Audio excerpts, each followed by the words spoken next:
30장. 군사를 일으켰던 곳에는 가시덤불이 자라고 도로서 임금을 돕는 자는 군대를 강하게 하여 천하를 다스리게끔 하지 않는다. 그 일은 반드시 되갚음을 받는다.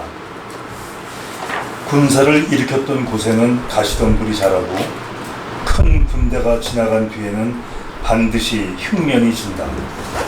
그런 까닭에 용병을 잘하는 자는 목적을 겨우 이룰 따르며 감히 강함을 취하려고 하지 않나니 목적을 이루고 나서 자랑하지 아니하고 목적을 이루고 나서 뽐내지 아니하고 목적을 이루고 나서 교만하지 아니하고 목적을 이루되 마지못해서 하고 목적을 이루되 강하게 굴지 않는다.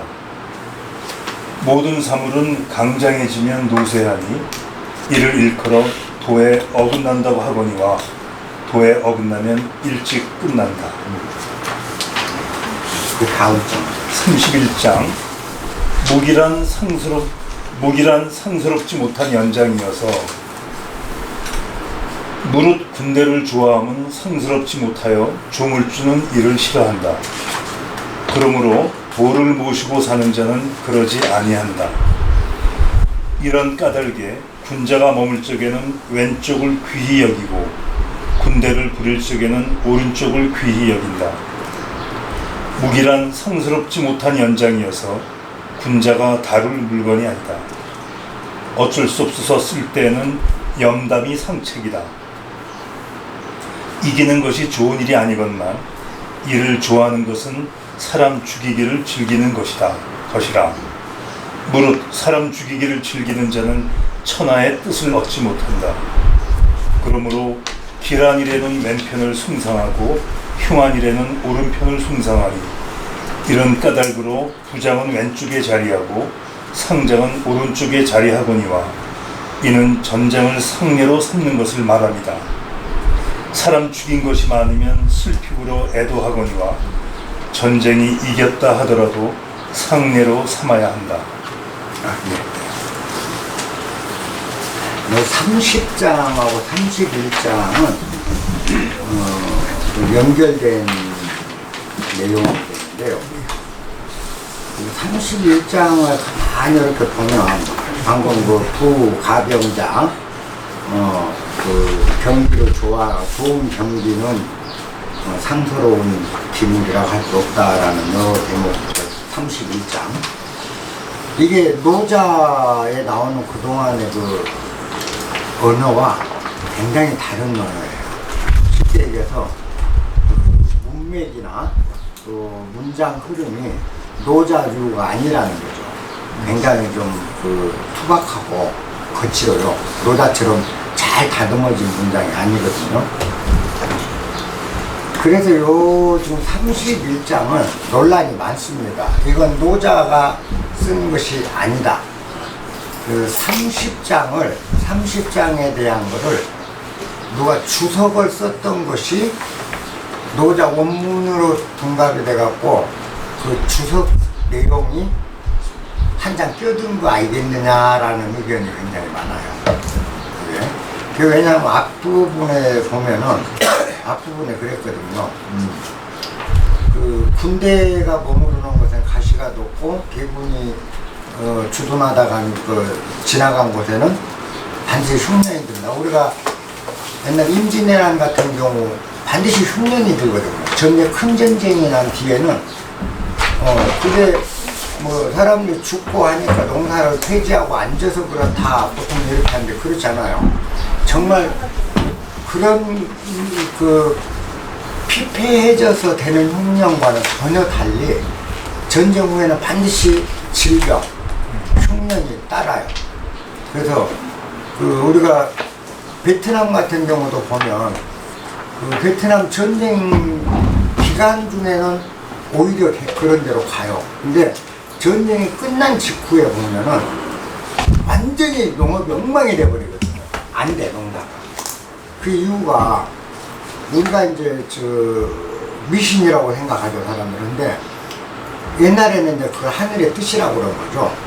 이 사람을 죽이고 전쟁을 해서 집을 태우고 이런 큰 전쟁이 나고 나면 하늘에 노염을 얻는다. 그래서 그 흉년이 들고 논밭이 다 묵정밭이 되고, 근데 논밭이 묵정밭이 돼서 가시가 돋는 거는 물론 많은 사람들이 죽고 하니까 농업을 농사를 지을 수가 없었기 때문에 그런 현상도 생기죠. 근데 그렇지 않고 가뭄이라든가 홍수라든가 천재지변이 전용에는 굉장히 많이 일어나요. 대부분 천재지변 때문에 흉년이 오거든요.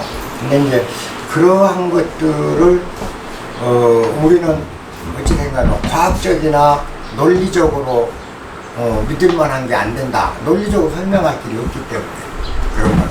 그러다 보니까 그런 거는 사람들의 심리 문제고 우연히 맞아떨어진 거고 이렇게 하는데, 실제 그 전쟁이란 극한 상황이 인간이 인간을 죽이고 사람이 사람만 죽인 게 아니거든요.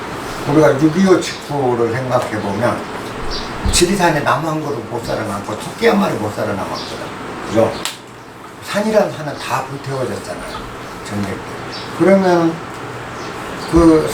우리가 6.25 직후부터 62년까지 보면은 흉년 든 해가 몇 년인지 조사 안 해보셨죠? 6.25 후에 62년 5.16까지 되는 기간 중에 흉년, 홍수, 그죠? 태풍, 이런 걸로 인해서 대기근, 대흉년이 든 게 4번 들었어요. 54년부터 62년. 그러면 우리가 살아가는데 2년이나 3년 걸려 한 번씩 흉년이 든다고 하면 농업사회는 거의 무너져요. 그러니까 일제 때가 차라리 좋았다는 얘기가 그때 나왔어요. 일제 때가 어른들이 되고 그래서도 차라리 일제 때는 묵고 살만했다고 그래서 그 정도로 기근이 심했거든요. 특히 50년대 말에는 기근 정도가 굉장히 심했어요. 그러다가 62년 그때도 그 순천 홍수 사건, 물난리, 전부 때까지 물이 찼어. 전부 때 위에까지 물난리가 나와. 그런 것들이 뭐냐면 전쟁이라는 극한 상황이 천재지변을 가져오는데 우리가 파괴해버리는 거죠.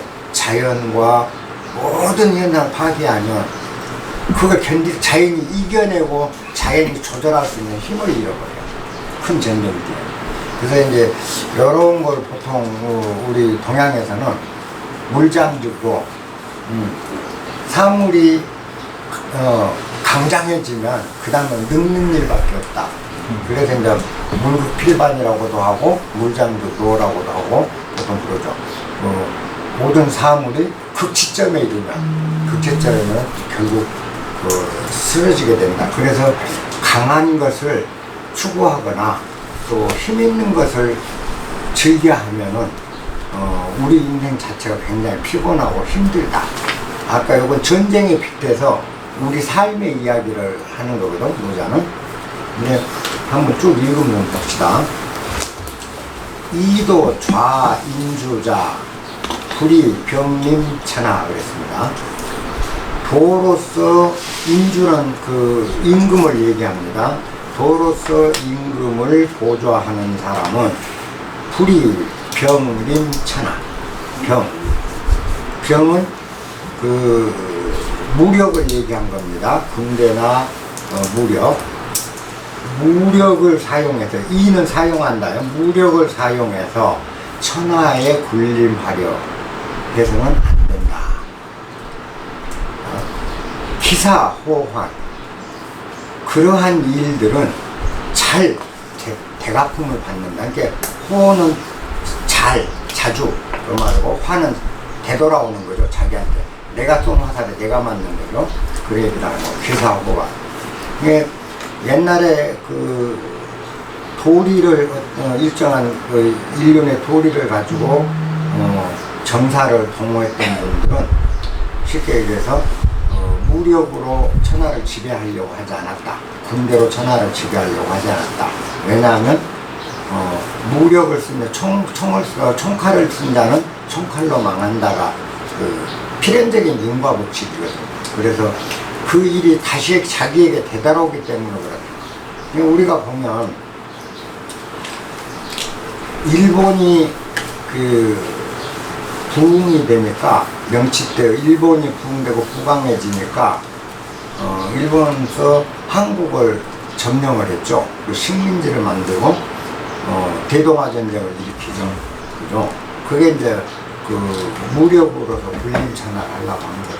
결과는 그 무력에 의해서 망한 게 또 일본이고, 우리는 일본이 우리를 지배한 것을 식민지라고 개탄을 많이 하는데요. 일본을 가면, 제가 일본에서 근무할 때인데, 일본에 가면 일본 사람도 지금도 식민지라고 해요. 미국이 점령군으로 들어왔어요, 일본을. 그러잖아요.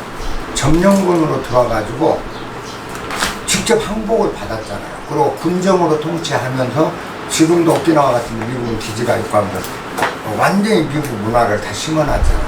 그리고 지금도 일본 정부같이 미국 말을 잘 듣는 나라는 세계에서 아무도 없어요. 그건 뭐냐? 일본은 완벽한 식민지예요. 일본이 우리를 지배했던 것 이상으로. 근데 그게 일본 사람들은 참 좋아하더라고요. 그 옛날 일본 전통의 사무라이나 영주들, 다이묘들이 그 지배하던 시절에 일반 서민 계층은 무조건 구시거리는 거잖아요. 아니면 바로 목이 잘리니까. 그래서 복종하는 게 몸에 굉장히 잘 돼 있어요. 그래서 그 우리가 보면 일본은 예절받다 그럴 정도로 인사를 하면 3번, 4번 돌아가면서 저리 건너가도 돌아서서도 계속 굽실굽실 하거든. 그러니까 옛날 사무라이나 다이묘들이 포하겠다는 거예요. 그러니까 여기서 내가 저 사람한테 잘못 보면 그 자리에서 바로 목이 잘려 죽으니까 항상 공손하게 대한 거죠. 그래서 일본은 힘 있는 사람에게 굉장히 공손합니다. 힘 있는 자에게. 그래서 이제 미국이 점령군으로 하니까 일본은 자진해서 식민지가 되는 거예요. 그래서 일본의 지식층들이 얼마 전에도 그 95년도에 그 뭐죠? 노벨 문학상 일본 사람을 받은 데 있잖아요. 근데 이 문학상을 받은 사람에 대해서 식민지 근성, 식민상관도 못 버렸고 식민지 근성을 못 버리고 지금도 식민지인 줄 알고 날뛰는 그런 그 미성숙한 작가라고 일본 언론이 엄청 공격했어요. 그 노벨상 그거 치욕이다. 저런 사람이 노벨상은 결국에 훌륭한 사람에게 주는 상이 아니라 힘 있는 자에게, 굽실거리는 자에게 주는 게 노벨상이라고 일본 모든 언론이 그때 마이니치 빼고는요 다 비판했어. 그리고 반납하라고 그러고 여론도 굉장히 악화됐어요. 그게 뭐냐면 이제 그 지금도 그 식민지 논쟁, 아직 지금도 식민사관 또 식민지인 줄 알고 미국에 늘 굴종한다. 이런 비판들이 많이 나오는데 그 진보 쪽에서 많이 나오죠. 좌익 쪽. 그래서 이제 보수 우익을 공격할 때는 항상 일본이 그렇게 얘기해요. 이게 우리가 일본에 대해서 굴욕감을 갖고 일본이 지배했다고 하듯이 일본의 지식인들은 자기네가 식민지 생활을 한국은 36년 했는데 일본 50년이 넘게 식민지로 살고 있다는 걸 굉장히 개탄을 해요. 그리고 일본 문화나 모든 걸 거의 미국 문화가 점령을 해본다시피 했잖아요. 일본이 우리 점령한 건 아무것도 아니라. 그래서 그런 것이 보면 우리가 아까 그러잖아요. 무력으로 칼로 일어선다 칼로 망하리라는 건 예수님도 그렇게 얘기를 하거든. 근데 그거는 뭐냐면 그런 일은 대가품을 빚는다. 그래서 제가 언젠가 그 인문학 때 얘기를 했을 거예요.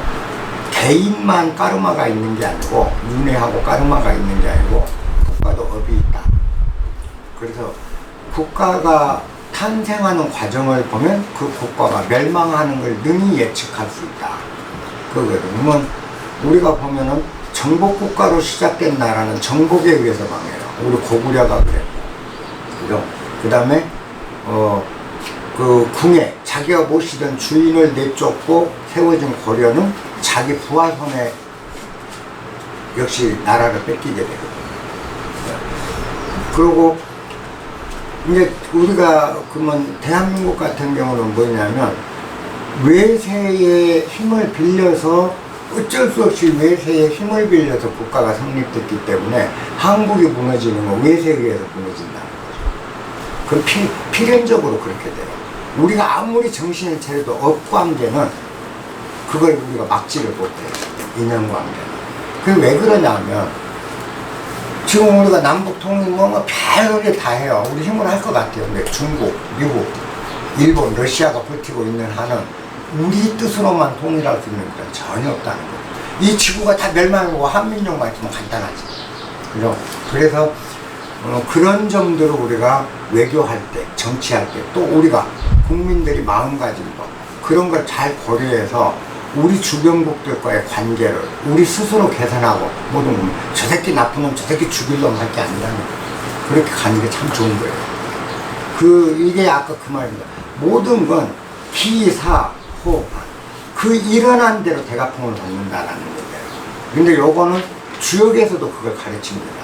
그리고 불교에서도 그걸 가르쳐요. 기사호환이라는 이 의미는 반드시 일어난 대로, 이게 그 일이 생겨난 대로 그 일이 대가풍을 받는 거. 그게 인과 응보론이거든요. 자, 사지소처. 사는 군사를 얘기합니다. 군대가 머무른 곳은 어디든지 간에, 그 말이에요. 소처음은 어느 곳이든 간에 군대가 머무른 곳은 모든 곳이 곳곳이 다 평자생은 가시가 샜는다. 이건 논밭에 가시가 가시나무로 변한다. 논밭이 가시나무로 변한다. 예, 논밭이란 말 안 나왔는데 여기서는 온 논밭이 다 가시덤불로 뒤덮이게 되고, 대군지요. 대군이 휩쓸고 간 뒤에는 필요 흉년, 반드시 흉년이 있게 된다. 선자, 이거는 용병을 잘하는 자. 그래서 선의 용병인이라는 말입니다. 정말 용병을 잘하는 사람은 유과 이이를 씁니다. 자기가 얻고자 하는 소기의 성과를 얻으면 바로 전쟁을 그 자리에서 그만둔다. 이는 그래요. 성과를 얻으면 바로 전쟁을 끝마쳐버린다. 불감이 강취, 불감은 함부로 하지 않는다. 이 취강, 함부로 무력을, 그 강함을, 그러니까 그 강제, 군대를 이용한 강제를 취하지 않는다. 이게 전쟁을 바로 끝내지 그 힘을 이용해서 강요해가면서 계속 지배하려 하지 않는다. 그리고 억압하지 않는다. 내가 필요로 했던 거, 전쟁을 꼭 할 수밖에 없었다면 한 그 소기의 목적이 딱 얻어진 순간 전쟁 딱 끝나고 회군을 한다는 거예요. 회군을 하고 더 이상 강박을 하지 않는다. 무력으로 상대를 강박하지 않는다라는 뜻입니다. 과의불급. 자, 성과를, 자기가 얻고자 하는 결과를 얻으면, 결과를 얻어도 물큼 긍지를 갖지 않고, 긍지를 느끼지 않고, 과의불벌. 성과를 냈어도, 성공을 했어도, 말이죠. 전승을 했어도 그런 뜻도 됩니다. 성과를 냈어도 물벌, 자랑하지 않고, 과의불교. 전쟁으로 성과를 얻었어도 교만하지 않는다. 그 교만하지 않으면 과의부득이. 그렇게 얻어진 과실을, 그렇게 얻어진 성과를 부득이한, 어쩔 수 없이 할 수밖에 없는 부득이해서 한 일이었다라고 표현한다는 거예요. 여기에 마지막 과의부득이가 어려운 문장인데, 그래서 이는 그 접속사 end나 or로 쓰인 게 아니고, 이는 주어다. 과를 주어로 보라는 그 조사입니다. 그래서 과실이 하는 그 결과, 얻는 이 가로 해석하라는 거예요. 가로서. 그 결과가, 그렇게 얻어낸 성과들이, 전승한 성과들이 어쩔 수 없이 정말 부득이하게 그걸 얻은 것이지, 이거 뭐 성공한 게 아니다. 이렇게 표현한다. 진짜 그 전쟁을 잘하는 사람은 그런 나라. 거기서 문장이 끝나고, 과의물각. 자, 결과를, 성과, 전승을 가지고 강대함을 추구하지 않는다는 뜻입니다. 추구하지 않는다. 그 전승 결과를 가지고 이겼다 해서 더 강한 나라로 바꾸려고 하지 않는다. 일본은 강한 나라로 바꿨죠.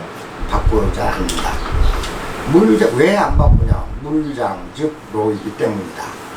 모든 만물은 강장해지면 이후 노쇠해지는 단계가 금방 오기 때문이다. 시의 구도. 이것은 바로 도가 아닌 거다. 끝까지 가버리는 것은 도가 아니다. 그런 말입니다. 구도 조유. 도가 아닌 것은 오래가지 못한다. 조유는 일찍 끝나버린다. 조유. 그래서 이건 강함으로 우리가 강한 것으로 힘을 함부로 쓰지 않는다라는 거죠. 그리고 힘을 쓸 때는 최소한에서 그치고 성과를 냈으면 즉각 힘을 그쳐야 된다. 이게 이제 요게 손자병법의 주류를 이루죠. 손자병. 전쟁은 국가지 대사다로부터 시작해서 손자병법의 최종적 결론은 뭐죠? 싸우지 않고 이기는 거죠. 그 노자에서 손자병법이 나왔다는 이제 그런 의미들이 많습니다. 그 다음 장을 바로 가볼게요. 똑같은 내용들이니까요. 연결이 되거든요. 그러고는 잠깐 해석하면 돼요. 가병자, 불상직이 그랬습니다. 무기, 병기를, 아름다운 병기, 가병이란 건 예리한 병기를 얘기해요. 예리한 병기를, 병기라는 것은 불상직이, 상스럽지 못한 기물이다. 그래서 물, 혹, 오지, 만물들이 늘 그것을 싫어한다. 유도자 불처. 그러므로 도리를 명백히 아는 자, 도를 지닌 자, 관계없습니다. 도리에 밝은 사람은 그러한 곳에 머무르지 않는다. 그런 무기, 병사, 군대 이런 힘에 의존하지 않는다. 군자가 거처할 때는 즉귀작, 좌측을 귀하게 여기고, 용병, 즉 귀우, 전쟁을 하는, 용병을 하는 사람은 우측을 귀하게 여긴다. 요건 뭐냐면, 군자나, 쉽게 해서 우리는 이제 군자를 우리 조선에서 양반이라고 그랬죠. 양반은 좌측을 귀하게 여기고, 그 다음에 양반 중에 이제 문반은, 그 다음에 무관은 우측을 귀하게 여긴다. 전쟁을 하는 장군은. 그래서 옛날 양반이 나오죠. 조정에서 이렇게 임금이 서면 임금이 남쪽을 향해서 바라보면서 남면을 하고 영상이 딱 앉으면 임금이 바라볼 때 왼쪽, 앞쪽 왼쪽에 문신들이, 그리고 임금이 볼 때 오른쪽에서 임금 손으로 봤을 때 오른쪽에 무반이 들었는데 이제 양반이죠. 그렇게 도열을 하는데, 좌측을 귀하게 여긴다라는 것은 문민 사회를 얘기하고, 우측을 귀하게 여긴다면 군부 사회를 얘기하는 거예요. 그래서 우리가 고려 때 도방, 그죠? 고려 때 무신내 난 이후에 고려 조정에서는 무신들이 중심이 되죠. 그래서 무신들이 중방을 잘해버려. 이렇게 양쪽으로 노는 거를 통합해버리는 거죠. 중방에서 정치를 하는 거죠. 그래서 이제 이런 사례가 뭐냐면, 주역에서 보면, 우리가 주역에서 보면, 사방, 동서남북을, 북쪽은 등뒤, 내 등뒤가 북쪽이 되고, 내가 바라보는 방향 앞쪽이 남쪽이 됩니다. 우리가 보통 이제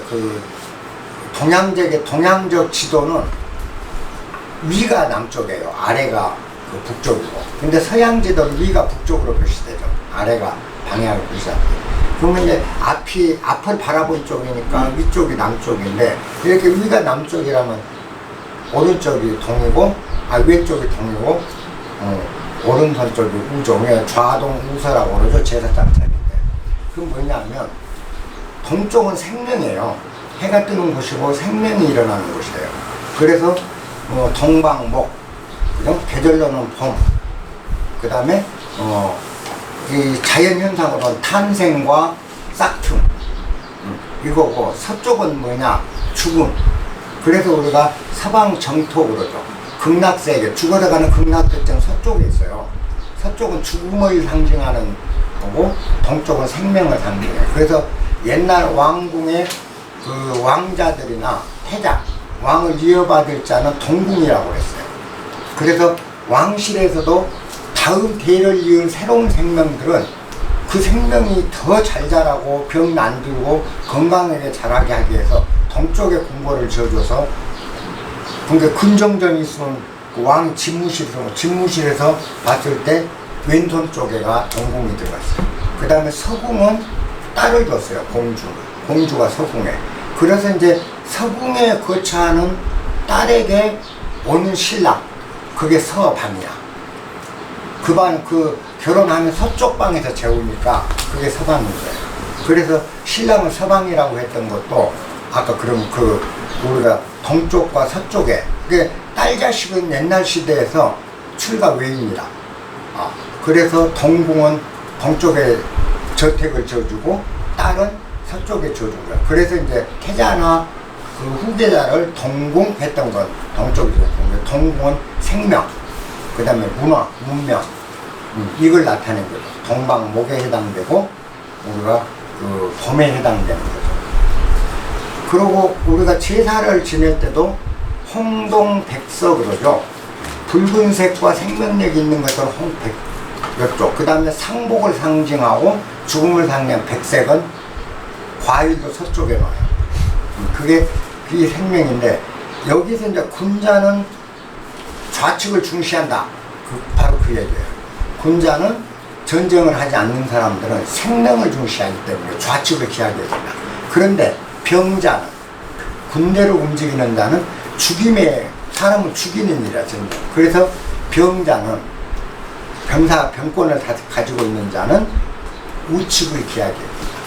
이렇게 이제 그 좌우로 갈라놓은 거는 무릇 군대를 움직이고 전쟁을 한다는 거는 사람을 죽이는 것이므로 우리가 상례와 같다는 거예요.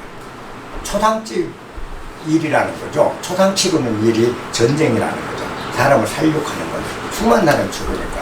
그래서 전쟁은 함부로 하지 않도록, 함부로 안 하는 게 좋다는 의미로 죽음을 상징하는 상례로 이 오른쪽에다가 무반을 세운 거예요. 그러면 군인들도 그 장막에서 회의를 해요. 이렇게 딱 그 원수가 맨 앞에 이렇게 앉으면 두 줄로 도열을 해요. 그러면 어떻게 되냐? 편장군이라는 건 지금 부관이에요. 편장군급은 전부 좌측. 힘이 없어. 전쟁에 그 결정력을 못한 결정적인 사람들 아니니까 좌측. 요거 생명 쪽이에요. 그 다음에 상장군들은 다 우측. 이렇게 또 노나, 회의장도. 요게 지금 그 얘기를 하는 거야. 그건 뭐냐? 우리가 전쟁이라는 건 결국 불길하다. 상스럽지 못한 거라고 그랬잖아요. 상스럽지 못한 거기 때문에 그거를 항상 잊지 말라. 전쟁이란 건 그 사람을 죽이는 일이고, 그렇기 때문에 전쟁은 정도에서, 어느 정도에서 끝내야지 전쟁을 즐겨서는 안 된다라는 의미로 항상 우측에 그 세워줌으로써 자각을 하게 만들어줬던 거죠. 그 다음 줄요. 병자 불상지기. 이 무기라는 거는, 군대라는 거는 성스럽지 못한 기물이다. 그러므로 비군자지기, 군자의 기물이 결코 아니다. 부득이 이 용지, 어쩔 수 없을 때에만 부득이 사용하는 것일 뿐이다. 자, 염담 이상. 그러므로 염담하는 것을 최고로 여긴다. 염담이라는 건 평담을 얘기하죠. 아주 담담한 마음으로 그 군대를 지휘하고 군대 일을 의논하는 것을 최고로 여긴다. 자, 승리 불미. 이겨도 전쟁에 승리를 해도 불미, 찬미하지 않는다. 자, 염담을 최상으로 여기고 전승을 해도 그 전승을 찬미할 가치로 여기질 않는다. 찬미하지 않는다. 이 미지자, 승리를 찬미하는 사람은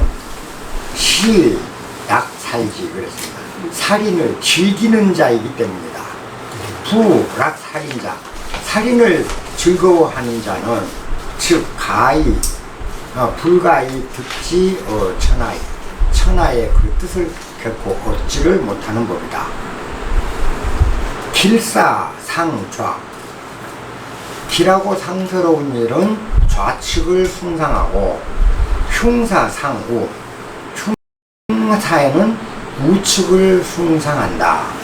그래서 편장군은 거주하고 부장들은 좌측에 머무르게 하고 상장군은 거우하는 것이었다. 언이 상례 처지, 이 말은 전쟁은 상례로서 대했다라는 뜻이다, 이런 말입니다. 옛 사람들은 전쟁을 초상에 버금가는 걸로 전쟁이란 걸 생각을 했다. 이 비의 위지 전승 그랬습니다. 살인지 중 사람들을 살인하는 것, 많은 사람을 살인하는 것은 마땅히 비통해하고 슬퍼해야 될 일이다, 그 말이고, 전승 이 상례지요. 그러므로 전쟁에 이기는 것은 초상을 치르는 것과 같은 것이었다. 전쟁을 이기는 건 즐거운 일이 아니라 전쟁을 이기는 건 슬픈 일이었다라는 겁니다. 옛 사람들한테는 굉장히 전쟁은 슬픈 일이었고, 전쟁에 이기고 돌아와서 후대인에게 전승하면 잔치를 열어줘. 근데 그전에는 그 초기 전국 시대까지, 그 전국 시대에 오면서 이제 전쟁에 이기면 막 잔치를 벌려줬어. 근데 춘추 초기만 해도 전쟁에 이기고 왔을 때 전승에다가 개성갑으로 의기양양해서 들어온 법이 없었어요. 전쟁에 이긴 사람은 남쪽 문으로 못 들어오고 북쪽 시구문을 통해서, 시체가 나는 시구문을 통해서 궁궐로 들어올 수 있었어요. 전쟁에 이긴 장군들. 그때까지 굉장히 전쟁을 범죄시했던 겁니다. 근데 요게 32장하고 이게 이제 강한 것을 함부로 쓰지 않는 것, 그리고 그런 것들이 조심해야 될 것, 요걸 이제 얘기한 겁니다. 근데 이거는 이제 전쟁이나 국가를 경영하는 사람들이 염두에 둬야 될 이야기들인 거죠. 근데 이제 우리가 이거를 우리 실생활에 그럼 우리하고 어떻게 연관될 것인가, 이거를 이제 보셔야 돼요. 한번 여러분들이 요게 자, 실생활에서 도로서 임금을 보좌하는 자는 무력으로 천하에 군림하려 하지 않는다. 그렇게 한다는 그런 식으로 하는 일들은 항상 응보를 받기 때문이다. 물장주도 모든 만물이 강장해지면 이제 금방 노쇠하게 마련이다. 그러므로 부도다. 지금 이런 얘기가 이제 핵심인데, 요거를 우리가 우리 마음을 다스린다든가 또 대인관계, 사회생활에서 여러분들이 적용해야 되는 상황이죠. 이게 병법이나 국가 치국의 도가 아닌 우리 개인을 다스리고 내 가정을 다스리고 우리 마을 사람들과 함께하는 삶을 할 때 이 도리가 거기에 적용한다면 어떤 식으로 우리가 행동하고 어떤 식으로 이걸 받아들여야 되는가는 여러분들이 그걸 연구를 해야 돼. 오늘 그거를 한번 토론해 봅시다. 한번 제가 이거 답을 줘보면 안 될 것 같아요.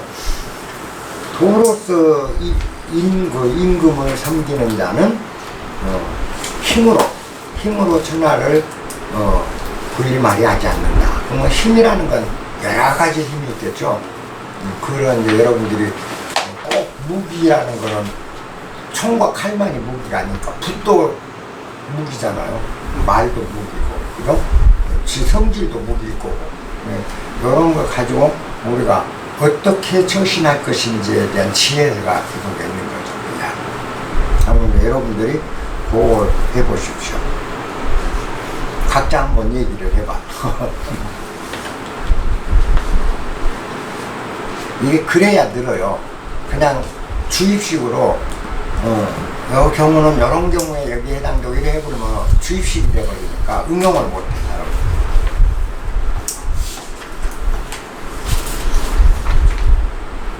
우리 주위에 예리한 병장기는 많죠.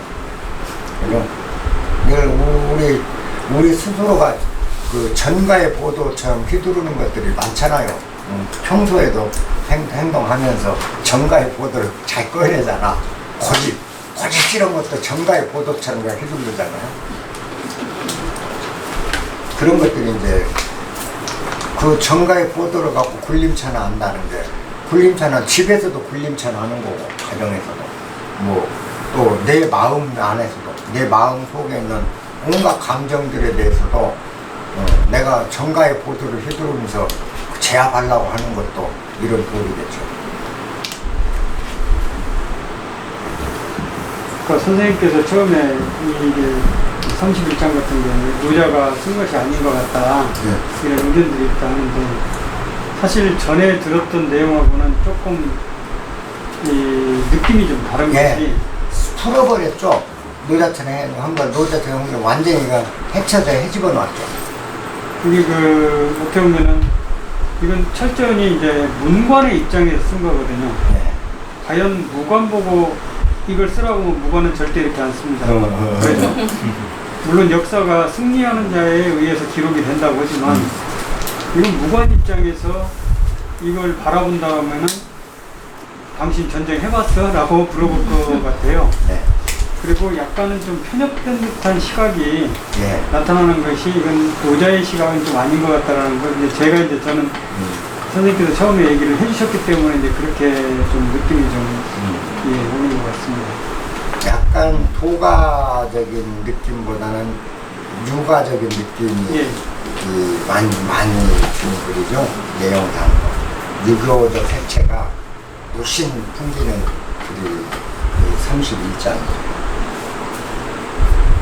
그리고 유교의 정치 제도나 체계하고 딱 맞아 떨어지는 논리로 따맞춰졌죠. 근데 노자로서는 이렇게 딱 어느 쪽으로 편까지 들어서 구체적으로 하는 일을 않거든요. 노자는 항상 암시만 하지. 왜냐하면 잘못해서 이거다면 교조주의가 되니까. 그래서 우리가 보면 그 노자께서는 암시, 그러면 묵시적으로 언어를 얘기해서 스스로 생각해서 알아내도 된 거고, 그 다음에 이제 우리 공자님은 탁 찔러주죠. 정확하게 가르마를 탁 타주죠. 그러니까 후대에 와서 보면 도교는 교조주의가 없어져 버렸고 두lum술하죠, 다. 근데 유교는 지키지 않으면 안 되는 교조가 되기 시작한 거예요. 교조주의로 흐르니까 이제는 그게 법이 돼버린 거야. 그래서 우리가 남존여비 그러면은 남자는 존귀하고 여자는 비천하다, 이딴 식으로 교조화 시켜버린 거죠. 그건 전혀 그 뜻이 안 된다는 건 아시잖아요. 천존치비, 하늘은 높고 땅은 낮다. 하늘은 높은 곳에 있고 땅은 낮은 곳에 있다. 그 다음에 천경지중, 하늘은 가벼운 기운들이고 땅은 무거운 기운들이다. 그리고 그 다음에 남존여비, 남자는 하늘처럼 가볍고 경쾌하고 활동적이고, 여비, 여자는 치비, 땅의 비와 같아서 정적이고 모든 것을 수용하고 모든 것을 품을 줄 아는 폭넓은 마음이 있다.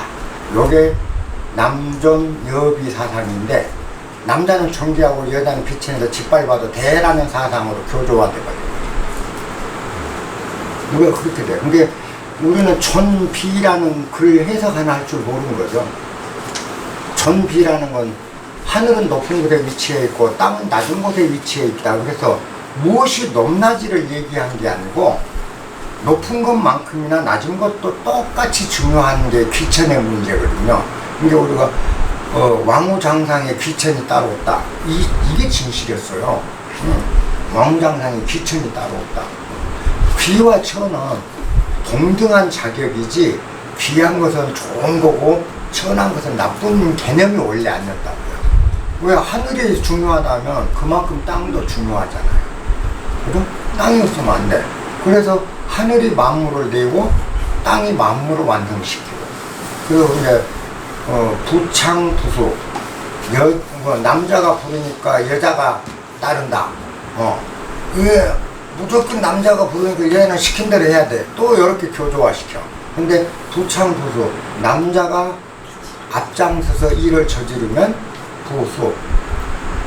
여자가 뒤따라가면서 그 일을 마무리 진다. 그러므로 그 공은, 유지지야 그래서. 그 공은 땅에게 있다. 여자에게 있다. 모든 우리 남자들이 세운 모든 공로는 여자에게 있다라는 가르침이 유교 가르침이에요. 모든 남자가 이룬 업적의 공이 남자 공이 아니고 그 일을 있도록 완성을 시켜준 여자에게 있다. 그렇게 된 거야. 근데 이상하게 부창부수 가서 여자는 무조건 남자가 시킨 대로 하는 거야. 이렇게 해석을 해. 한문만 갖고 해석을 해. 왜? 유교 철학 자체를 연구 않고 한문 해석만 갖고 남좀 여기니까 깜짝 말아. 이런 식이 돼버린 거야. 근데 그렇게 이제 딱 찍어서 공자님처럼 하다 보면 후대에 그런 교조화되는 폐단이 있죠. 그리고 노자처럼 두루뭉실해 놓으면 해석이 이연령 비연령이 되는 거예요. 그러니까 이건 뭐 중구난방이 되고. 이 어쨌든 31장은 제가 볼 때는 유교적 색채가 강하고 딱딱 꼬집어서 찍어버렸어요. 그 노자 스타일은 아닌가. 그 왼쪽과 오른쪽을 구분하는, 왼쪽을 중시하고 오른쪽을 약간 가볍게 하는 문관과 무관을 구분하는 것도 노자의 시대에도 이런 부분들을 왼쪽과 오른쪽을 이렇게 구분을 지어서 적용을 했습니다. 이거는 복희시문이에요. 6000년 전부터. 그래요?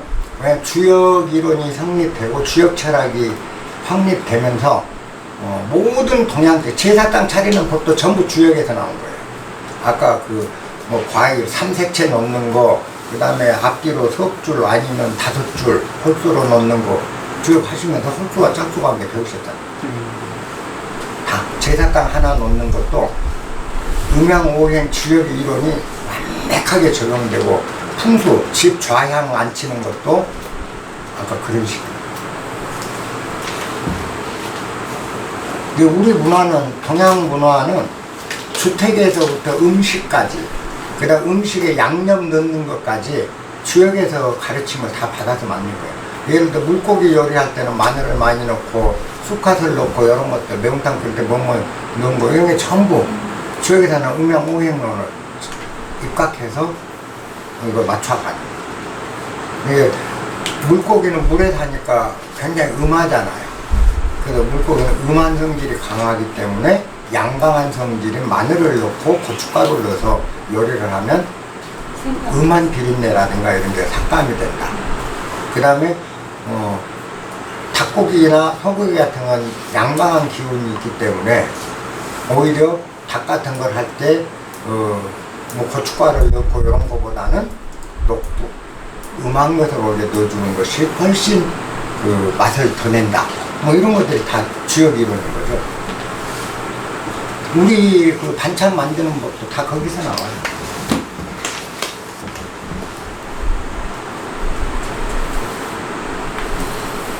한번 누가 없어요? 이게 어떻게 내 집을 갖고 나간다면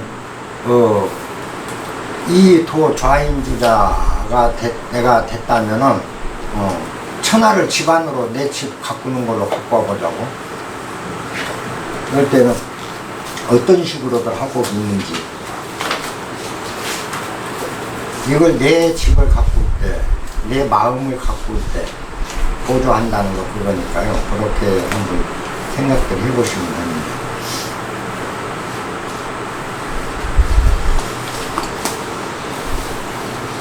그냥 얘기를 하기 위해서 제가 먼저 얘기는 자유롭게 하세요. 다른 예. 얘기도 관계없어요. 자. 꼭 이거 학술적인 거 아니에요. 예. 이제 여기서 얘기하는 거와 정반대로 예를 들면 논리라든가 경험이라든가 그렇죠. 예, 이런 걸 가지고 이제 어떤 새로운 시도나 이런 것들을 이제 깨부수잖아요.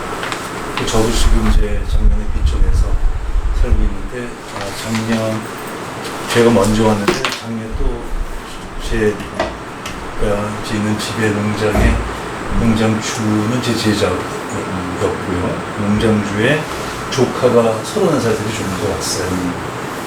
왔는데 이 친구하고 이제 요즘 사이가 굉장히 좋아졌는데 땅 때문에, 자연 때문에 똑같은 일을 하고 똑같이 풀 베고 똑같이 가지 자르고 똑같이 돌 들고 하다 보니까 이제 굉장히 편해졌는데, 처음에는 이제 굉장히 그게 힘들었어요. 저도 힘들었고 그 친구도 힘들었고. 왜냐하면은 그 제가 알고 있는 경험이나 지식 뭐 이런 거 하고 그 친구가 알고 있는 게 정 맞지가 않는 거예요. 수위가. 뭐냐 하면은 이 친구를 결코 흉보는 게 아니라 어떤 얘기를 하다가 너무나 간단한 한자를 너무 모르는 거예요. 그 대학을 나온 친구인데, 그 대학을 나왔는데 들어갔을 때 학과가 군대 갔다 오니까 없어져가지고 다른 전공으로 졸업을 하게 된 거예요. 그러니까 이제 지방대학들이 이제 그 정원 맞춰 없어지고, 그러니까 공부를 전공을 제대로 못했을 가능성이 있죠. 근데 이제 그런 것들을 제가 이제 오늘 제 생활하고 쭉 보면 사람이 마땅히 뭘 해야 이 정도는 해야 된다라고 우리가 듣는 선이, 그런 것이 바로 군대를 가는 그런 무력을 쓴 게 아닌가 그런 생각이 들었는데, 그냥 지내면서 살다 보니까 그런 건 아무 쓸모없는 거거든. 오히려 땅에서 어떤 게 더 잘 자랄까, 그런 거를 어떤 풀을 어떻게 살릴까, 이런 게 더 소중한 거라는 걸 깨닫게 되니까, 이건 이제 그동안에 저한테는 굉장히 중요한 이 판가름이 됐던 것들을 이렇게 좀 정리잖아요. 그래서 이런 식으로 적용이 될 수 있지 않는가, 저는 그런 이해를 했습니다. 어떠실지 멋지네요. 내가 이런 얘기가 없으면은 그냥 내 친구 이름은 이상하잖아. 얘기를 따라. 막간을 제가 한번 잠깐 떼올게요. 이제 그 질문이 하나 있는데요. 염담이라는 얘기가 여기 조선의 어떤 선비들의 꽤 이제 나오는 단어들이더라고요. 그죠, 염담. 그래서 이걸 좀 더 알고 싶었는데 마침 이게 나와서 이제 반가웠는데요. 이것도 좀 설명을 좀 더 해주시면. 그 염담이라는 게 자, 우리가 얘기할 때 보통 평담하고 같습니다. 이게 우리가 레디피를 한다는 건 염담이 안 되면, 내 마음이 염담이 안 되면 레디피가 안 돼요. 평담하게 대하지를 못하는 거예요. 레디피 할 수 있을 때는. 이게 모든 걸 있는 그대로 놔두는 거. 그런 마음으로 이렇게 대하는 거예요. 전쟁에 대해서도 강박이나 꼭 이겨야 된다, 진다, 이런 개념이 아니라는 거죠. 진짜 용병을 한 사람은 전쟁을 안 하는 게 최선이다. 근데 한다 해도 목적이 딱 이루어지면 즉각 철군을 한다. 군대를 되돌린다. 그러므로 이건 좋아할 일도, 이겼다 해서 좋아할 일도, 졌다 해서 슬퍼할 일도 아니다. 이런 마음을 갖고 임한다는 게, 이제 염담이라는 게 그런 거죠. 그 감정 기복이 없는 상태. 그걸 염담이라고. 그런 것 같아요. 염담이 그 보면은 그러니까 받아들임에 대한 그 문제인데, 그걸 그 평담이라고 보통 하면은 내가 그냥 그 어떤 것에 기울어짐이 없이 그냥 그 사안을 뭐 아주 객관적으로 그 받아들이는 거, 똑같이 아주 평등하게 받아들이는 그런 거를 보통 그런 걸로 이해하기가 쉬운데, 제가 생각할 때는 평담이라는 게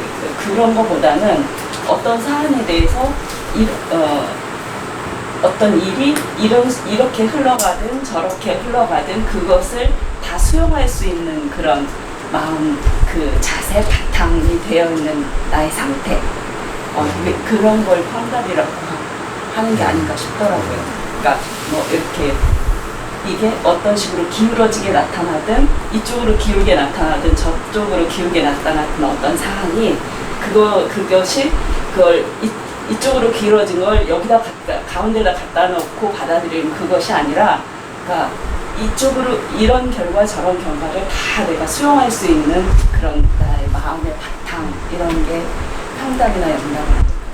우리나라 말로 염담에 표현된 수 있는 속담이 있죠. 강 건너 불구경한 듯한다. 이게 남일 보듯한다. 그런 그 속담들. 그러니까 내 이해관계가 개입되지 않은, 우리가 염담이 안 되는 이유는 내 이해관계가 항상 개입돼가지고 내 판단이 작동될 때 염담이 안 일어나기 때문에 남의 일처럼 대한다. 전쟁을 남의 일처럼 대하듯이 본다. 그렇다면 이거는 우리 편, 남의 편, 그러니까 내 편에 생각하는 전쟁이 아니라는 거죠. 이게 쌍방을 생각하는 전쟁인 거죠. 염담은. 전쟁에서 염담을 지키는 게 상책이다라는 건 자기 중심적으로, 자기 나라 중심만이 아니고 상대국 중심으로도 같이 보는 눈을 가질 때만이 전쟁의 남의 일처럼 보이는 거지. 그런 마음으로 대하라는 거죠.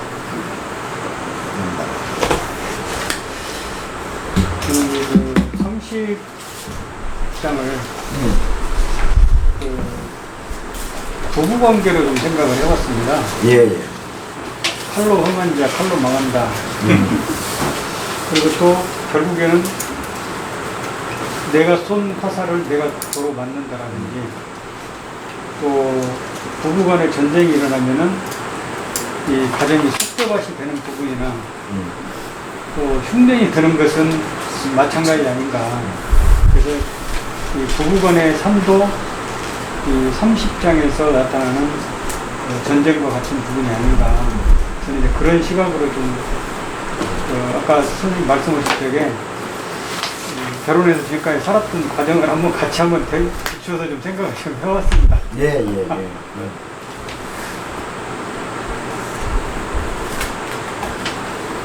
어제 어떤 손님 오셔서 저녁 늦게까지 얘기를 했어요.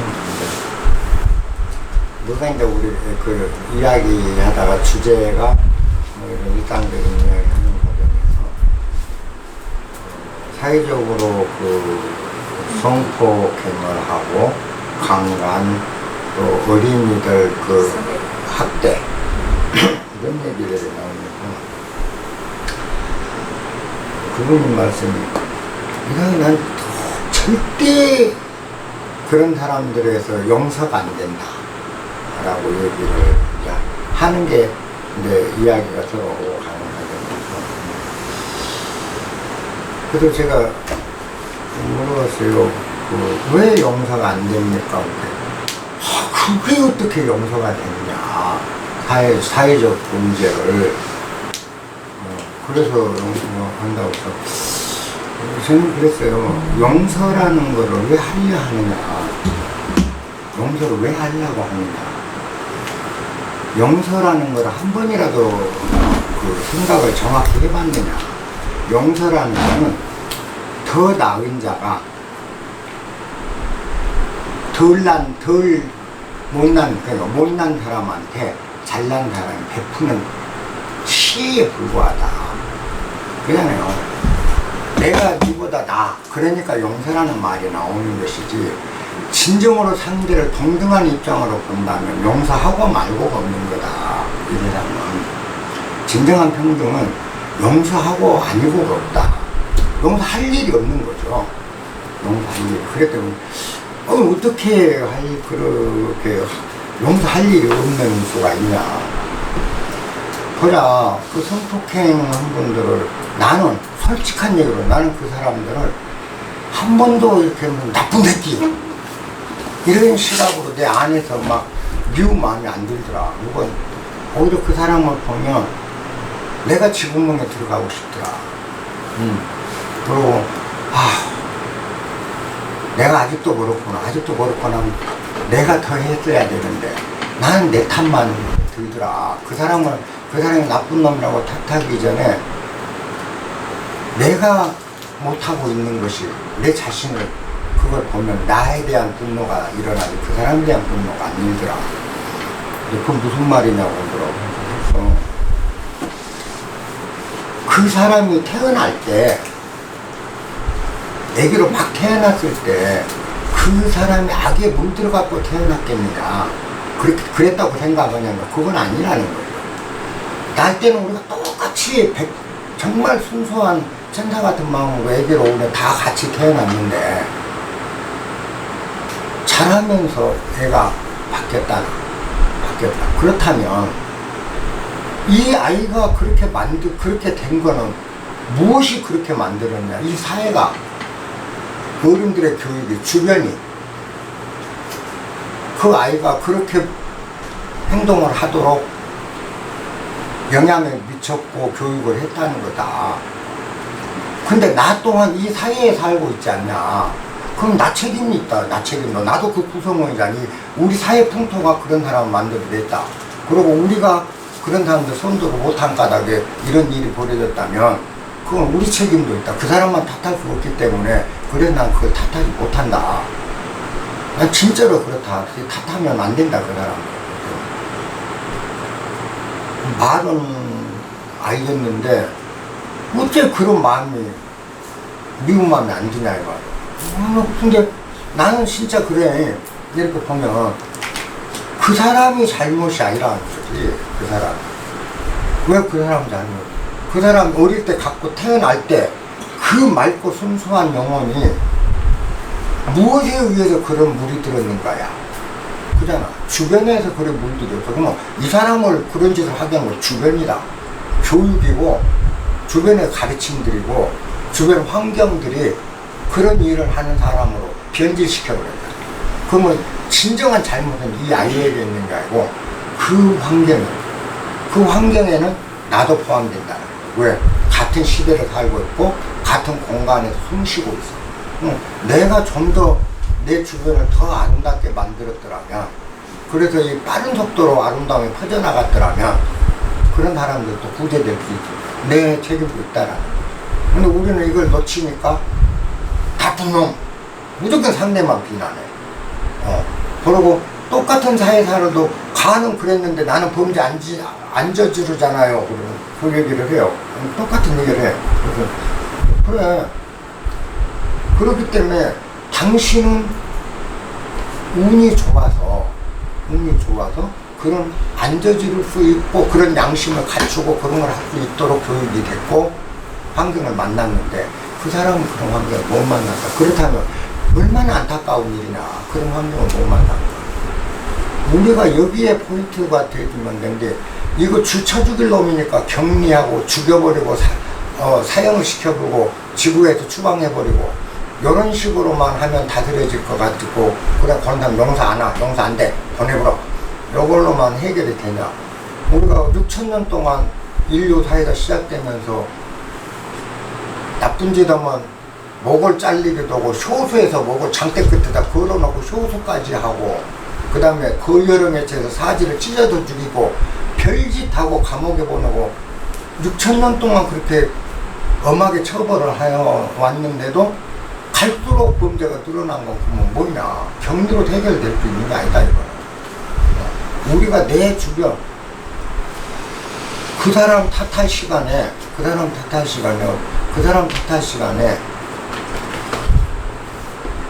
그 시간 아껴서 나부터 아름다워지자. 우리부터. 그래서 내 주변에 잘하는 아이들, 이웃에서 쌈박질을 하고 부모를 때리고 불효를 한다면 그 책임 누구에게 있냐 말이야. 이웃 하나, 가까이 사는 이웃 사람 하나 가만 못 시킨 나도 책임이 있는데 이런 마음으로 우리가 나부터 변화시켜 나갔다면 아마 지구는 이미 다 정리가 됐을 거야. 근데 나는 그대로 있으면서 저 새끼 안 변해, 저런 놈은 죽여야 돼, 저놈은 그놈이 변하기만 간절히 바라고 있는데 내가 안 변한 데까지는 바라게. 여기 어제 하나고, 또 하나는 이제 진상인 사람에 대해서 얘기해요. 굉장히 무례하고 끊임없이 자기 주장과 자기 의견만 얘기를 하는 사람. 그런 사람이 소통이 불가다. 그런 사람. 아주 그냥 정말 밉상이더라. 그런 경우는 어떠냐라는 게 또 주제가 있었어요. 근데 내가 그래서 어저께는 그분이 그때는 언성이 내가 화가 나더라고. 꾸짖었어. 정작 소통이 안 되는 건 그 사람이다, 너다. 그 사람이 혼자만 막 지 말만 계속 하면 그냥 들어주면 될 걸 왜? 그 사람하고 소통을 거부한 건 너네. 듣기 싫어갖고 소통 안 하고 싶어 한 건 너지. 그냥 그 사람, 지 얘기만 한 사람이 소통하는 걸 뭔 소리라든 가만히 하면 끊임없이 들어주면 소통인데, 네가 듣기 싫고 그냥 아이고 저 이거가 오는 한 자리 듣기 싫어 뻘떡이랑 다른 데 간 건 그 소통을 거부한 자는 누구야? 그 여자야, 너야, 내가 모르는 거야. 그잖아요. 우리가 착각하는 게 그런 것들이야, 다. 그래서 항상 우리는 소통이라는 게 상대에게 책임을 물어. 그랬더니 자기도 가만히 생각하더니, 그건 그러네요. 제가 소통을 거부했네요. 맞네. 그러잖아. 맨날 지 얘기하면 난 얘기할 틈도 안 주고, 그러고 말도 안 되는 소리 지 주장만 하니까 얘기도 하기 싫고, 아예 이 사람은 소통이 안 되는 인간, 얘는 소통이 안 되는 인간 취급을 하고, 아예 그건 접었다 이거야, 자기가. 그러더니 제 한번 야단을 치니까 언성을 높이는 내가 소통이 안 건 넌데 왜 거기다 책임 떠넘기냐 말이야. 진짜 그 자리 소통 안 한 사람은 너잖아. 그 사람이 아니고. 그랬더니 숙연해지더니 여태까지 자기는 그렇게만 생각했더니 진짜 진상이 소통이 안 된 게 아니라 그 거부한 내가 소통 불통이었다는 걸 깨닫더라고. 우리가 그런 것들이 이제 사실 이런 담화제에서 내가 주변에서 이렇게 이야기하고 다방에 가고 커피 마시고 하면서 있었던 이야기들이 나와줘야 돼요. 그러면서 그게 공유되고 여러 사람 의견 들어보면 아까 진정한 소통이 무엇인지, 그때 비로소 무슨 소리를 해도 끊임없이 30분이고 40분이고 인내심을 갖고 들을 줄 알아, 들어줄 줄 아는 사람. 그럼 그러나 적이 없어. 다 좋아하게 돼 있고 열광하게 돼 있고. 근데 우리는 저거 하지 지 말만 하고, 그러면 내가 소통을 먼저 접어버리거든. 그래놓고 상대가 소통이 안 된 사람이라고 딱 딱지를 붙여. 어제 이제 그때 그 부분에서는 이제 본인이 깨닫더라고. 저보고 이제 그 미운 사람 얘기가 또 나와. 그럼 미운 사람, 그딴 데 싫고 미운 사람은 왜 그러냐, 왜 그런 게 미워지냐라는 문제가 나와갖고 범죄해갖고도 한 소리 제가 저한테 듣고 갔는데, 그 상대가 미운 거는 상대가 미운 게 아니라 네 자신이 투영된 네 모습이 거기서 보이니까 미워하는 거다. 네 모습이. 그리고 너의 미움이 그 사람이고 투영된 거다. 예컨대 이제 그러니까 옆에 사람이 이런 얘기를, 자기가 굉장히 미워하는 사람이 하나 있는데 다 자기하고 비슷하대요. 다 비슷한데 딱 하나 자기하고 다른 점 때문에 그 사람을 미웠다. 얼굴이 자기보다 잘생겼다 이 말이에요. 얼굴이 잘생겼다. 다 비슷하니까 괜찮은데 얼굴이 다르다. 근데 그쪽이 좀 잘생겼다. 그게 밉다. 근데 우스갯소 이 얘기를 해. 바로 그거다. 그 사람 상대가 나보다 잘생겼기 때문에 상대가 밉다. 미움망이 든다. 싫음망이 생긴다. 이거는 뭐냐? 못생긴 나에 대한 싫음이 투영된 결과이냐. 그 사람의 미운 게 아니라 못생긴 나를 미워하는 이 마음이 투영된 게 그 사람한테 미움으로 나타나는 거예요. 그래서 내 안에, 예를 들어 내가 폭력을 극단적으로 미워한다. 이런 사람이 있다면 그 사람이야말로 극단적인 폭력주의자라는 거예요. 그렇지 않으면 폭력을 미워하지 않거든. 그래서 정말 난 폭력이 미워, 싫어. 극단적으로 이렇게 정말 싫어하는 사람은 조심하셔야 돼요. 왜냐하면 자기 안에 그 폭력성이 싫은 거예요. 그게 상대한테서 폭력으로 나타날 때 상대가 폭력을 하니까 싫다라는 감정이 생겨요. 우리는 그 자기 모습을 발견을 못해. 왜냐하면 아닌 것 같아. 아무리 봐도 나는 폭력성 아닌 것 같아. 근데 안 그래요. 분명한 건 그거야. 미움의 속성이란 건 자기 미움이에요. 상대에 대한 미움은 존재하지 않아, 원래. 그게 왜 그런가로 봐봐. 우리 호수에서 뱃놀이를 하잖아요. 뱃놀이를 하는데 앞에서 어떤 사람이 너를 저음선 막 젓고다 내 배로 확 부딪혀. 그러면 우리는 뭐요? 화를 벌컥 내요. 눈구멍도 없냐 말이야. 눈 똑바로 뜨고 다니고 와서 부딪힌다고 화를 내요. 우리 자동차 사고 나도 그래. 그런데 사람이 안 탄 빈 배가 둥둥둥 떠와서 딱 부딪혀. 그러면 아씨 죄송합네. 죄송합네 하고 말아. 웃고 말아. 부딪힌 건 똑같은데 탓할 상대가 있으면 우리는 불같이 화도 내고 탓하고 욕을 해요. 탓할 상대가 없으면 안 해요. 그건 왜 그럴까? 왜 아까는 밉고 화가 났는데 상대가 없으니까 밉고 화가 안 난다는 거예요. 그래서 투영될 대상이 없는 거예요. 내가 투영될 대상. 그래서 여러분들이 살면서 여기 이제 마음을 알기에 가장 빠른 요체예요. 누군가가 싫다, 누군가가 밉다, 누군가가 영 안 좋게 보인다 이런 게 있을 때는 재빨리 내가 지금 내 모습을 보면서 싫어한다, 내가 미워하는 건 지금 내 모습을 미워한다라고 알아채면 그게 뭐지? 그럼 자기 모습을 살펴보는 거예요. 처음에는 몰라요. 근데 한 5-6번만 주의 깊게 자기를 이렇게 뭔지 모르지만 이 모습이 내 모습이라고 했는데 하라고 들여다보기 시작하면 몇 차례 연습하면 어느 순간에 아 이거였던가 봐 막연하게 이게 와. 그 다음 거기에 이제 이게 오면 그 다음에는 다시 서너 번 더 진행이 되면 그때 자기 안에 폭력성이 숨은 폭력, 아 나는 이걸 폭력으로 인식하지 않았는데 이게 진짜 폭력이었구나라고 아름다운 모습의 폭력이 탁 나타나. 근데 아름답기 때문에 자기는 그게 폭력인 줄 몰라. 선이라고 착각했던 거죠. 우리가 착하려는 병이 엄청난 죄를 저지르거든요. 선이, 그죠? 살면서 선, 그지? 바로 그런 거. 그걸 발견해. 그랬을 때, 이제는 상대가 탁 뭔가 믿고 싫을 때는 그 모습이 바로 나한테 가장 강하고 나한테 많은 속성이 있다는 걸 인정을 안 할 수가 없어. 바로 하게 돼. 딱 그게 자기가 감지해서 아 요게 내 그 속성이었구나. 진짜 내가 나쁘네. 다시는 남 탓 안 하고 남 욕 안 해야 되겠네. 바로 반대. 그러니까 그 후로는 남 탓하고 욕하고 니 탓이야 내 탓이야 가는 어때 이런 소리를 안 하게 돼요. 그 후로는 안 하고 다 원만하게 받아들여요.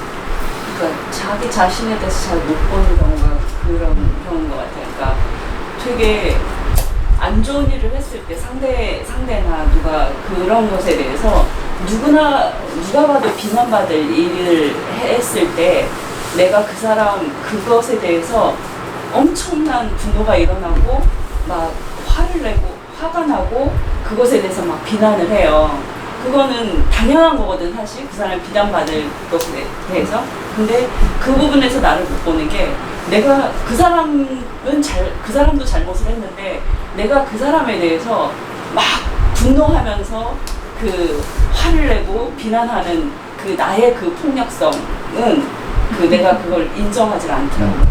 그건 당연한 것처럼 그 사람은 비난받아 마땅하기 때문에 내가 그 사람을 비난하고 그 사람 폭력에 대해서 막 그걸 하는데 비난이 정작 폭력이- 내가 그 사람을 그 사람 잘못에서 분노하는 것 자체가 그 폭력이라는 걸 잘 인식을 못할 때가 많더라고요. 비난하고 욕하고 손가락질하는 것 그것이 그 똑같은 폭력이에요. 네. 저쪽 폭력은 더 심하니까 나 손가락질하는 것 정도는 폭력이라고 생각을 안 해요.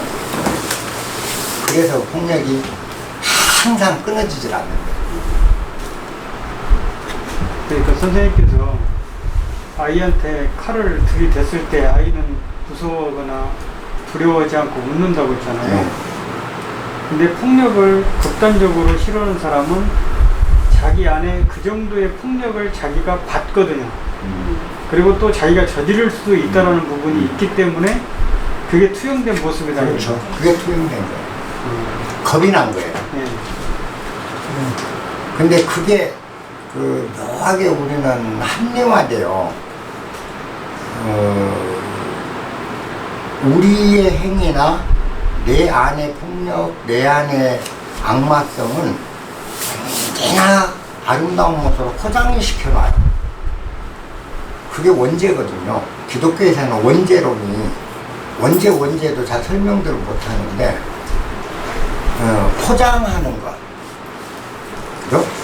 포장하는 게 원죄거든요.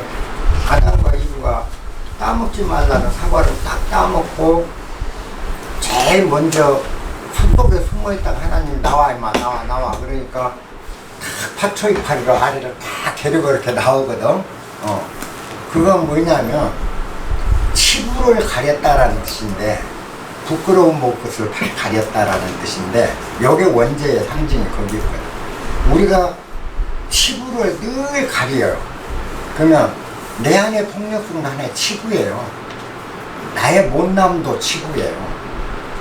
그리고 굴욕도 치부로. 그러니까 뭔지 나와 관련돼서 내 아름답지 못한 모습은 아담 이브 딱 선악을 알고 나면 인간은 악이라 생각되는 건 무조건 가리게 돼 있어. 가려. 그거의 합리화예요. 우리가 자신을 합리화하는 행위는 이 치부를 가리기 위해서 합리화를 하는 거예요. 그래서 우리가 나를 합리화하지 않으면 남을 절대 탓하는 마음이 안 일어나. 근데 나를 합리화를 많이 하는 사람일수록 남 탓을 많이 하게 돼요. 왜? 지가 항상 가리니까 알거든. 남도 그렇다는 거예요. 지가 항상 가리고 있어요. 그래서 우리가 선악과 이후로 늘 가려요. 눈을 가리는 거예요. 사람 눈을. 그래서 내 안에 선해 보이는 거는 확장해서 상대방 눈을 가려. 과대 포장을 해서 상대방 눈을 가리고 내 안에 부끄럽다 생각되고 치졸하다 생각되는 거는 축소해서 상대의 눈을 가려. 요게 아담과 이브의 파초입니다. 선악과를 따먹고 선악을 알게 되었더라.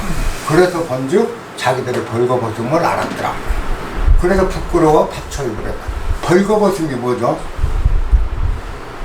나를 완벽하게 벌거벗지 못하고, 그죠? 벌거벗은 걸 부끄러워해, 우리는. 나가 완전히, 나 이런 놈이야. 나 이런 악당이야. 나한테 이런 악한 성도 있어. 이런 속성도 나한테 있어라고 솔직히 자인하고 시인하고 인정할 용기마저 없어. 그러니까 파초입으로 딱 부끄러운 것을 파초입으로 가렸더라.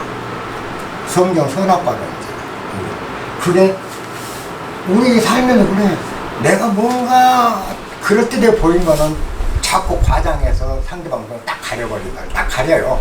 그러고 밝히고 싶지 않고 상대가 알아채면 안 될 것 같은 상황은 축소해서 잘 안 보이게 딱딱. 요게 우리한테는 뭘로 나타나? 논리에서는 그게 합리화라는 단어로 나와요. 그래서 어떻게 포장하든 합리적으로 자기를. 그래놓고 자기를 속여. 자기도 그건 인정하기 싫거든요.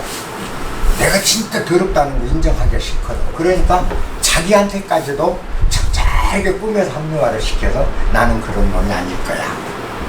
근데 까발겨놓고 보면 아닙니다. 나는 모르겠어. 다른 사람 모르는데 나는 나를 까발겨놓으면 나는 인간 쓰레기다.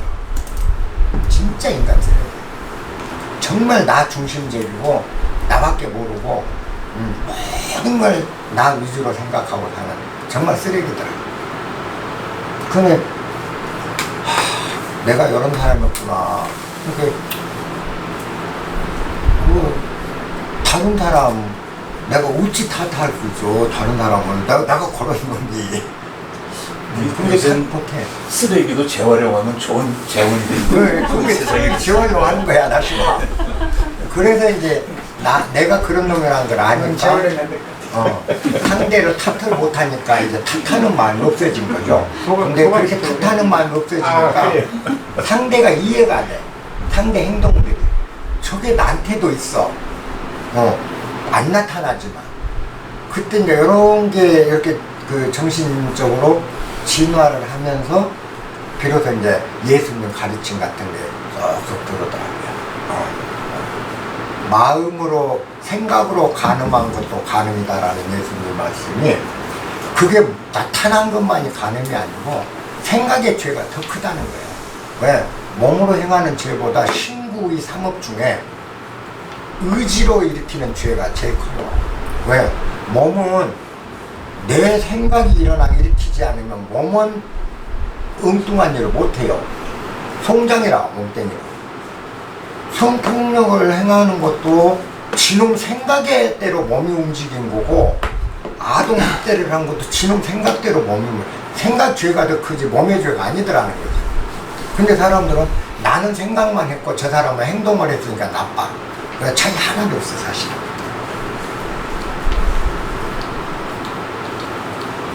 그렇게 나도 언제 그런 도둑놈 속성이 나타날지 모르니까 여러분들 조심해야 돼. 진짜야. 그 항상 나는 나한테 그런 속성이 있고 도둑놈 심보도 있고 겁나 불같이 화내는 마음도 있고 언제 터질지 나도 모른다는 거죠.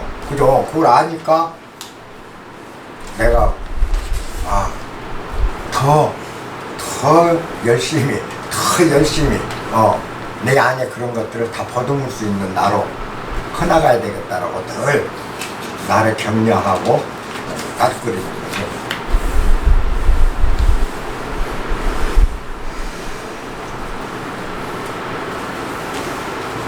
그런 일상들 이제 그 집에서 이렇게 가끔 오는 분들하고 얘기하다가 꾸짖기도 하고 웃기도 하고 술도 마시고 이제 그러고 하는데 항상 그런 속에서 문득 이런 것들을 많은 생각을 하게 되더라고요. 그러니까 상담하게 술 한잔하고 고기 먹는 것에 좀 노닥거리긴 했는데 그런 과정에서도 참 많은 공부가 되더라고. 우리 마음씀이라는 게 이렇게도 돌아가고 저렇게도 돌아가고. 끝나고 나면 술도 얼큰한 데다 이제 신나게들 이야기하고는 또 속도 후련한 거 하고 이제 이 바구를 털어냈잖아. 입에 낀 바구를 다 털어붙으니까 시원하고.